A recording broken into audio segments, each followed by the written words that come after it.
And so she and Steve Murray approached us, and the Council of State Archivists funded some additional features in our tool to allow field-based transcription for these kinds of form records. Forms, right. Right, instead diaries. of the diaries and letters and that.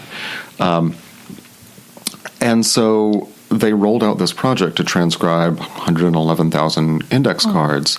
One of the interesting things about the way that they did this project, though, is that Meredith in particular was very concerned that the people who are mentioned, the counties that are mentioned, have the first crack at working on this, right? This isn't about getting free labor as cheaply as possible. This is also about connecting people with their heritage through the state archives and those documents. So she had people contact her, and she would assign them material based on where they were from. It's a private transcription project. We're like, you're crazy. You want to do this private? You're going to limit your volunteer pool? That's ridiculous. This will never work. And no, it actually, archivists know more than we do. So, so it was really very successful. I mean, you had people who were, in some cases, would pair with each other, and they'd work on a set of counties that they were interested in. There were a handful of people from out of state who contacted her who said, well, I don't live there anymore, but I grew up here, or my ancestors are from here. Please, can I work on Coffee County, or things like that? And I think it was very successful. I mean, they ended up, our most successful project ever. Right. Wow. They ended up going through the 111,000 index cards in about 2.5 months. And it was, it actually threw kind of a kink in the works because, they had all these plans to publicize the project and make it open, including print publications in quarterly magazines. And when the announcement came out in the quarterly magazine saying, hey, members of the public, come work on this, and members of the public started contacting her, it was over. So, wow. But that is a testament to Meredith and the fact that she thinks of herself as a public archivist, right? And she's very good. She is very good at outreach. She knows all the local county genealogy societies and historical societies. She's done other projects where she's taken photography collections out to the neighborhoods where the photographs were taken and gotten identification by talking to people, right? By doing community events and things. So I think that model of public archivist is one that is very powerful. We work with public historians, like Kentucky Historical Society. This Patrick Lewis, he's moved on now, but he has this very well thought out sense of himself as a public historian, and that is, I think, a very compelling model for historians and archivists both. When you start talking about interacting a lot more with the public, right? And how do we, have a respectful and useful and no, it's not really. The thing, it's not a one-size-fits-all kind of perspective, right? We have projects in which this is absolutely the wrong thing to do. And a lot of them nowadays, I think that there's 4 or 5 projects using our software that are working with indigenous documents and indigenous communities. And access there and limiting access and trying to assert authority over the materials is really, really important to these communities. Right? You have situations, and there's... So, example. Right. I mean, a good situation is the Howard and Fison papers. Howard and Fison were a couple of Australian anthropologists during the Victorian period who went out among the Aboriginal communities in Australia and collected stories and rituals and all this, folklore, a lot of linguistic records, all kinds of useful and interesting material. And these communities have been shattered, during that process and since then. And there was some demographic collapse, and there's the descendant communities are very interested in reclaiming this heritage, and they're looking at this material. And in many cases, the material that they're working with from Howard and Fison may represent stories that have been lost among the descendant communities, but they're also finding things that perhaps should not be public, right? There are specific rituals that are insider only. There's a lot of gendered kinds of stories or rituals that are, really only supposed to be done by this group of people, whether that's men or members of a, some particular group.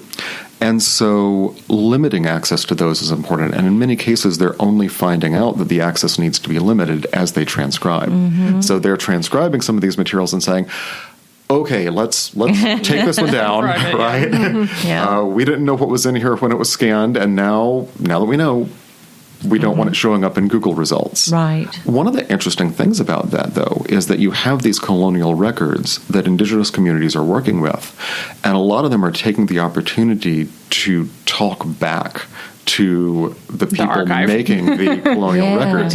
So you'll have pages that are transcribed recounting some story, and then the notes underneath it by the Dara people who are working on this, they will say, well, my great uncle also told me this story, and this is wrong. This is what he actually said, right? Or they'll say, well, this guy got this completely wrong. Here's what's going on. So they are recontextualizing those, and that's really just the ones that we have access to, that we know about. There's a handful of projects that have installed the tool privately, and they are working on taking colonial records and creating new metadata that represents their own values and their own perspective, transcribing it, using it within their communities and classrooms, and I will never see that. And that's fine, right? That's not the goal, right? Although that's what Ben's goal actually is. Not to see the restricted material, but he really loves that we get to see this broad swath of history, and a new project will come on that is working in Mishtek or Nawat or something. He'll be like, "Ooh, I'm going to go buy a book on." that's where he can sit. Yes, that's his. Oh yeah. And this is an interesting example of what we usually call decolonial. Somebody else say it. Decolonizing. Thank you. Decolonizing. I like better because I can say it, because they're not indigenous created records, but they're indigenous created rituals that are recorded in there. And so it is interesting, especially in Australia, which did have some particularly bad situations. I mean, I would say the United States was particularly bad too, but Australia still seems more painful to me when I look at what happened there, that they're saying, okay, we're gonna essentially give up the stuff that white people have written down and give it back to the control of the people who actually made the original ideas that were in there, especially since these are rituals, and if you have rituals that are supposed to be in an inner sanctum that nobody from the outside can get to, it makes a lot of sense. But it also requires us to think differently about access and to do things that we don't like to do. As always having been an archivist in public institutions, my default is always, you should have access. Yes. There's almost no time that I stop. Well, and we're open source and open access software people, right? We think this is important too. Right. But, we were starting our careers in the 90s, and so this techno-utopian everything should be free thing is it's really hard to shake. Well, and it's okay to not shake it. That is a noble model as well. But you have to realize that it's not the only answer. It is not the only answer. Right. Yeah. And that's something that and there may be derivatives of some of these that we will have access to. We're just starting a project with the Standing Rock Sioux tribe that is working on transcribing documents that are written in Dakota and Lakota as privately, right, as part of a primary source-based approach to language revitalization. So they're going to incorporate this and these documents as part of their language instruction, language revitalization tools, and trying to bring those in. Well, they have to be transcribed first, so they've come to us. And there's a decent chance that 5 years from now, I might be able to sit down and learn Lakota using this, right? But that's only after it's been vetted and controlled by the community. Sure. Right, and it's an important issue because people don't worry about this as much as they worry about things like, let's say, climate extinction, to use a dramatic term. But language extinction is real, and it's actually speeding up. I mean, in China, it is national policy to kill off everything except for Mandarin. And so this is problematic, because when you lose a language, you lose part of the cultural richness of the world, and it's hard to recreate a language. So if you say, where did any people ever really truly regain their language? The Jews of Israel is probably the only answer. I've never come across anything else. I've seen many attempts, but it's really problematic if you cannot keep it alive and move it by voice from generation to generation. Yeah. Right.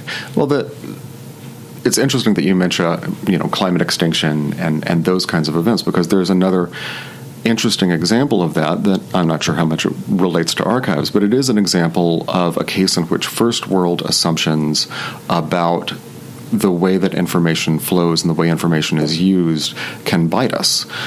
So some of the material that we work with is scientific material, field books, field notes, that is really important nowadays to get transcribed, because you can't point a weather satellite at a given area 100 years ago. Right? There are no time machines as we study those. And habitat loss and things like that. So the original journals kept by early naturalists are pretty important. So we do some work with people doing citizen science efforts.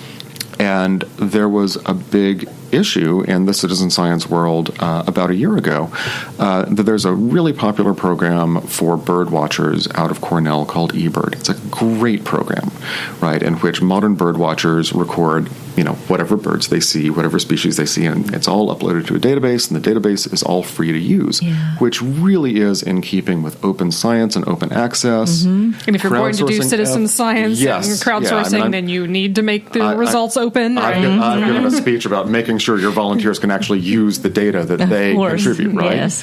And that's great in North America.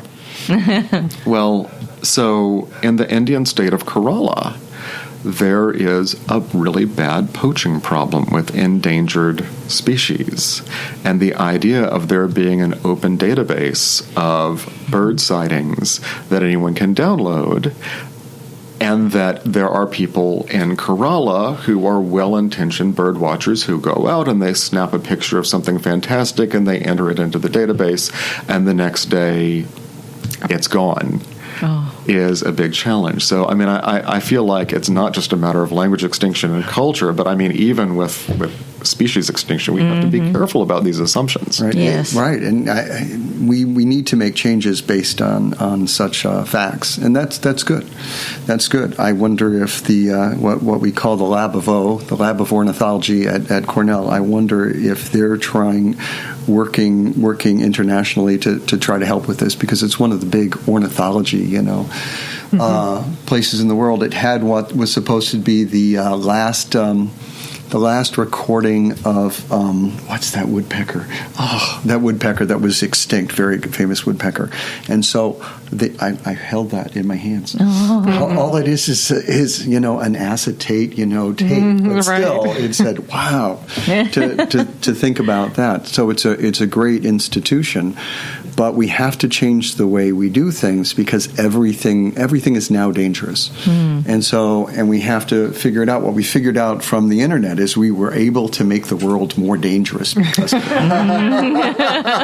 This is a literal fact. Think about it. Yes. If you can pull together so much information, sometimes you can do things worse than were possible before. Yes. And it was problematic because if you grow up in this Western tradition, which then grew to access to everything that you could get, information should be free, which was the motto of the internet at the beginning. Yes. Yeah. And eventually it's like, well, maybe we've got to shut something down. And we know to. It protects us also financially. It's so many ways in which things can go wrong. So I hope you guys aren't adding to this. Well, the problem is it's entirely possible that we are, and all we can do is listen and react. Because we also believe that what we're adding to the world is valuable, right? Right. Yes. It's Absolutely. not, you don't throw the baby out with the bathwater. Right. Right. But there are cases in which, we are careful to see problems with things that might be,